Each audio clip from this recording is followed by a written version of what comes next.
Hey kids, May 11th, 2011, and today we're going to talk about apparently the up-and-coming fad of not providing a spare tire for some cars. We're going to also touch briefly on the fallacy of both tire mobility kits and run-flat tires and the lessons that you need to know before you buy your next vehicle. Brief story. 2011 Hyundai Elantra Limited proclaimed Eco 47 miles to the gallon.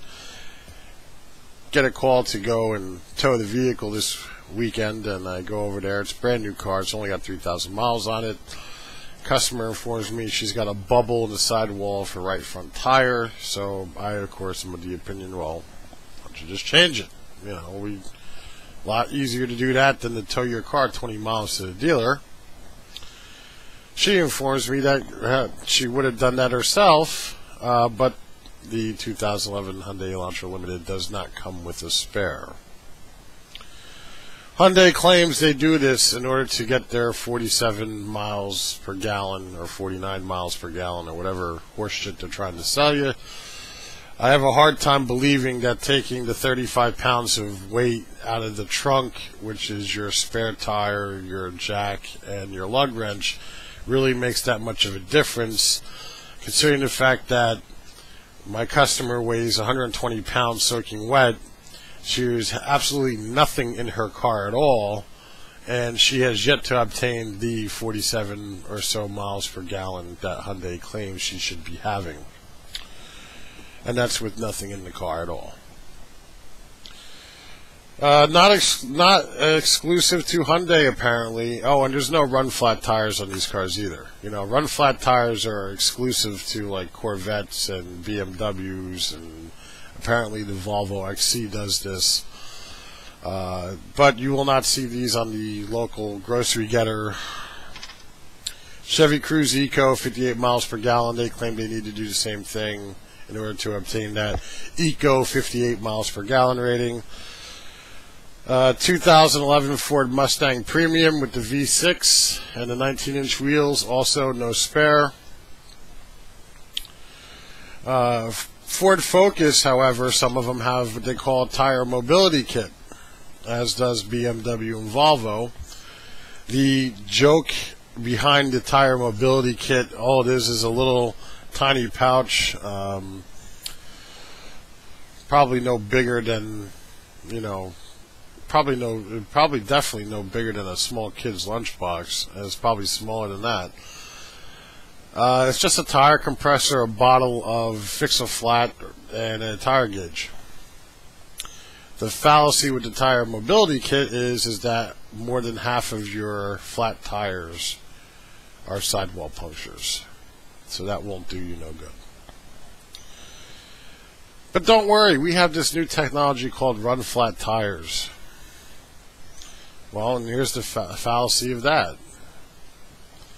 Run-flat tires do not last as long as regular tires do, for some strange reason that's still unbeknownst to me. They cost 3 times as much money as a regular tire. The machines that are required to mount them cost an enormous amount of money for the company that has to do the mounting and balancing. So most tire shops do not buy the equipment because they don't want nothing to do with it anyway. For the customer that actually manages to find a shop that actually is equipped to do a run-flat tire, he's going to find it's going to cost him $50 extra just to mount the tire. So not only does the tire cost 3 times as much money to buy, but then there's another $50 on top of it to have it mounted. Yeah. That's a joke. Anyway, just thought I'd let you know that this is what's going on. Apparently the manufacturers are claiming they need to do this to get their economy ratings, and unfortunately what they're doing is they're sacrificing safety.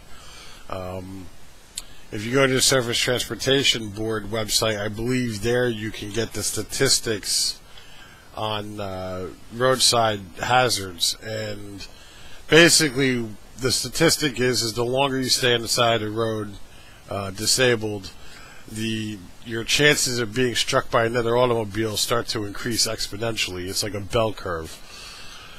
So, yeah, sure, tow truck guys are going to make money because every time it's got a flat, we got to tow it. But really? You mean to tell me 35 pounds of weight makes a whole lot of a difference in the economy of a vehicle? I'm not buying it. So when you go buy your next car, make sure before you sign anything, make sure there's a freaking spare in the trunk, man. And if there isn't a spare, walk away from it. Don't even get involved, just walk away from it. Find something else to buy. Until next time, peace. Stupid. Not having a spare tire. Absurd.